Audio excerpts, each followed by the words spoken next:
Hey guys, I'm Presley, I'm Mahin and welcome back to the Student Sports Advocacy Podcast.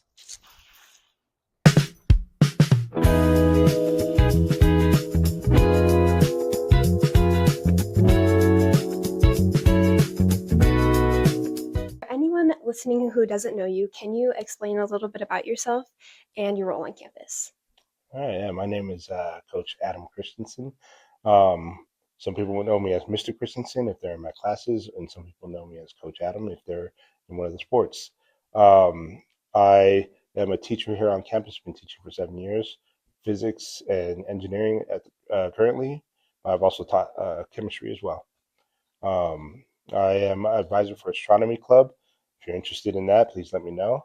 I also help out with Coding Club and currently coach three sports, which are flag football, head coach, and I'm assistant coach for basketball and assistant coach for girls lacrosse as well. How has mental health and physical health affected your teams, and what do you do to try and help them? So, mental health and physical health are definitely important in all sports and all aspects of life. Um, for the physical health, that's pretty easy. We have them work out, we have them train off season, preseason, and then even during season, we're out there doing drills. We're out there working out, even getting some weight room in. But for mental health, just keeping them motivated. Playing a sport is a fun activity for a lot of students to do. It's a break from the academic life. So that in itself is a mental health activity. And I think when they do have those issues with, hey, I need to study, we give them that time to get caught up with their grades, to give them that mental, uh, a safe space for, hey, am I going to be okay with my grades? Of course, yeah. I think motivation is such an important thing to have for student athletes. A question that's more personally for you is, there any pros of being a teacher as well as a coach on campus? Oh yeah, I get to see the students on campus if they're doing good things, if they're doing bad things. I get to see and make sure that they're staying on track. And being a coach on campus and being a teacher allows me to hold on. I need to No, you're good. think about this real quick. But um, being a coach on campus is a help because I am able to get out to the field immediately, and we can get started with practice and not waste too much time. You coach basketball and girls flag football, yes? Yes, and I also now coach girls lacrosse. Okay. What drew you to coaching the sports?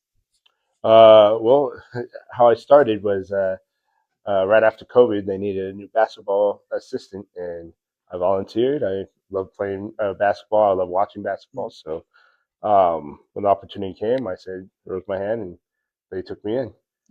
From there, I just been growing. And flag football started. I wasn't there the first year, but I came out on the second year, and it was a great season. This year we had a great season. Both years I've been on, we've made semifinals in CIF, so it's been a great time. And then lacrosse, I was asked to come on to lacrosse, and so far it's been great. Awesome. I going back to girls flag. I know that's sort of a up and coming sport today. So, what are some of the challenges that you face being the coach of a new and developing sport on campus? Challenges is having our identity, making as a sport and as a team, especially since the flag football started.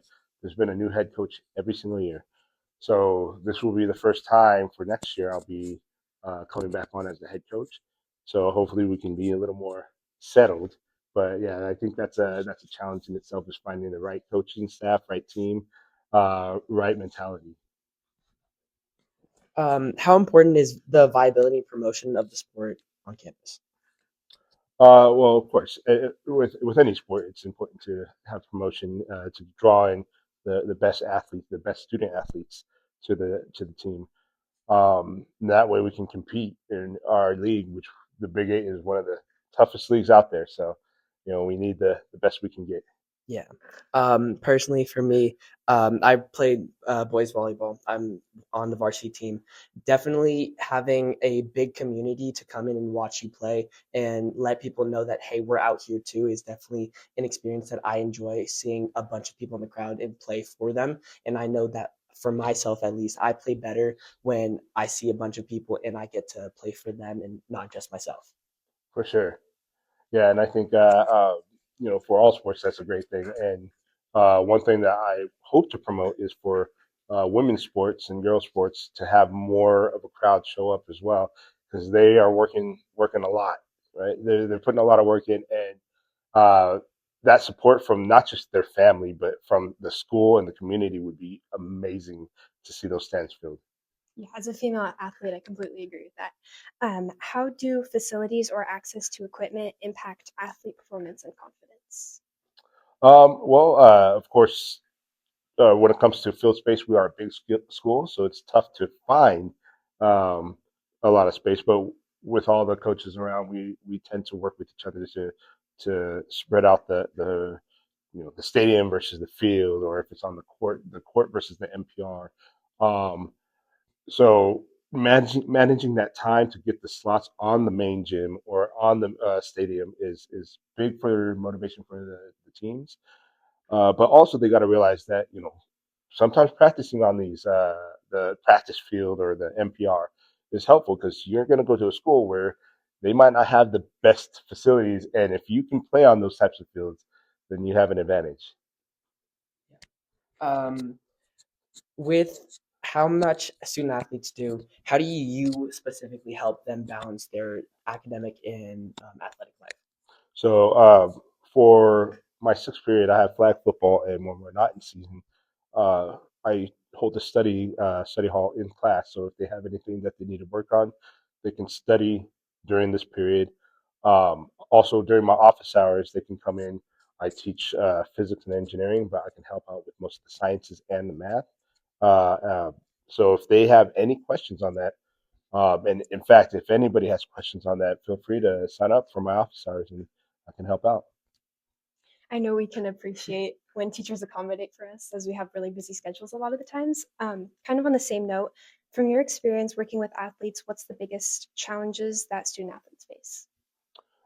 Some of the challenges I would say one is the when we have a game, having that uh, mental toughness when it's a tough team to make sure, hey, we got to go out there and play our hardest. But also when we play a team that is may not be at the same caliber, not to play down to the level. I think that's a big challenge for a lot of teams because they think, oh, it's going to be easy. But then when they put up a fight, because they don't want to give up the game as well, we have to go in and show them that, hey, we are here to fight as well.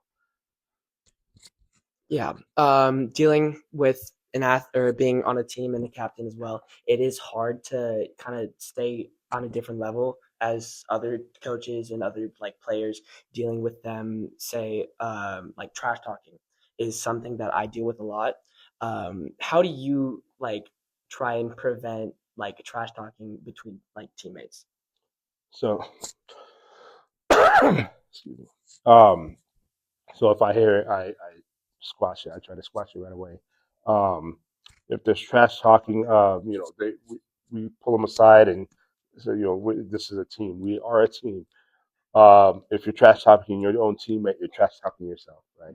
Uh, we are all one. We got to play as one. We win as a team and we lose as a team. And if we are fighting each other or trash talking each other on the team, then we're losing as a team. 100%. Another thing would be how do you like create a safe environment for your athletes? Uh, for our athletes, I mean, we make sure that we have plenty of coaches that are not only um, on the coaching staff but also around campus. So, whether it's on the field or off the field, or in the gym, on the court, or off the court. Um, we try to make sure that they are maintaining uh, a high standard and uh, representing King, not representing them or their friend groups or whatnot. You got to represent King. So I mean, we're very harsh when they start uh, acting like they shouldn't. I think that's very important as a team because you're only as strong as your weakest link. What's one thing that you wished athletes understood better about coaches? Um, I would say the amount of work that goes into it on the coaching side. You know, we put in a lot of hours during school, after school. If they're coming in as a walk-in coach, they're working their regular 9 to 5 jobs and coming in and coaching as well. A lot of planning. We have to plan uh, the drills. We've got to plan the routes, the plays, whatever it is for that day and for that week and for that season.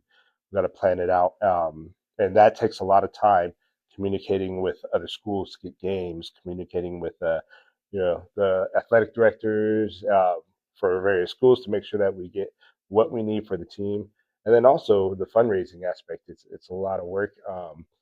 And if you have a booster, if a team has a booster, then that's a blessing because they can help out with a lot of that fundraising. But we as a coaching staff have to uh, push the athletes to, hey, we got to raise money if you guys want a lot of the gear that we get as athletes, like spirit packs and stuff. You just mentioned fundraising. Yes. Fundraising has definitely been one of the most important things for every team to get equipment, like time in the gym, and just like new jerseys and all those things that can benefit the athletes. How do you think like you can create a way for fundraising for everyone, not just teams that you coach? So you mean fundraising for the school as a whole, For like all the sports programs. for all the sport programs? Yes. Um, so for each sports program, I mean, it's depending on the need of that program. But communicating with other coaches from those coaching programs. I know myself, I've communicated with some of the coaches here on campus to see, hey, where should I go for this vendor, or who should I talk to for these items, and understanding that what other coaches are going through and what they might need help with as far as fundraising is a big help. Just something simple as, hey, here's a number for this contact, right? Stuff like that helps out a lot. You previously mentioned that you coach three sports here. Yes. So, how has your experience coaching multiple sports shaped your overall experience here at King? Well, it's very busy. I will say, even though it's busy, it's something. It's fun. I love doing it. I love seeing people compete and come to school the next day. Um, Sometimes they're tired, but they're pushing through and showing that they are committed not only to their themselves, their school, their family, but also the community and their sport. Yeah, three sports is a lot but fun. And this is my first year doing three sports, so Would you say that it's changed how you coach or your coaching philosophy at all? oh yeah, I've just by starting lacrosse, girls lacrosse. There's a lot of things I learned that I plan on implementing into flag football. So yeah, and learning lacrosse as well. I've seen similarities in a lot of sports. Lacrosse has a lot of similarities to basketball and soccer and even hockey, and seeing how they all tie in together. It's a real big help. You coach boys and girls, yes. Yes. How do you, or what differences do you see between them, and how does that affect your coaching? Uh, Definitely a difference between boys and girls sports are, one, I noticed that most of the time the girls will work hard. They will work a lot harder. Some of the boys are lazy sometimes, but which just means that we gotta get on them a little harder. They will work hard once we get on them. We can be a little more uh, rash with the boys. With the girls, it's a little more subtle, but nonetheless, we still gotta get them to do what they need to do out in the field, court, or wherever, and perform. But other than that, it's just the girls have that motivation, that fight. That's for sure. Do you think you can somehow bring motivation to the boys team like the girls do? Oh yeah. on for the boys team. It's just it takes a little more, sometimes a little more repetition, but they will, getting them there is very similar to the girls. It's just a little more motivation. How would you say that students who are involved in sports, their overall experience at King is affected? I would say most of the students are in sports, especially if it's highly competitive. They love it. They want to be here. They want to play, and they want to be a part of it. They want to be a part of the programs here at King, and that's why you have some students that transfer here, some students that just come here because they want to be part of King. Yeah, I think there's especially a level to team sports that makes you want to show up and come to school, and it makes it so much more of a positive experience. And for everyone out there, what is something that you can tell to everyone that would benefit them at all, or like a message for them?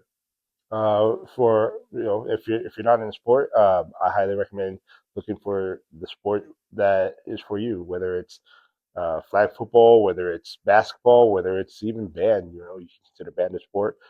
Cheer, right? All different aspects of cheer, whether it's pep squad, stunt, uh, palm, or even try them all out. Try out which ones that you find interesting, and find your family there. Thank you so much for your time, and thank you so much for watching. See you in the next episode. Stay tuned for the next episode.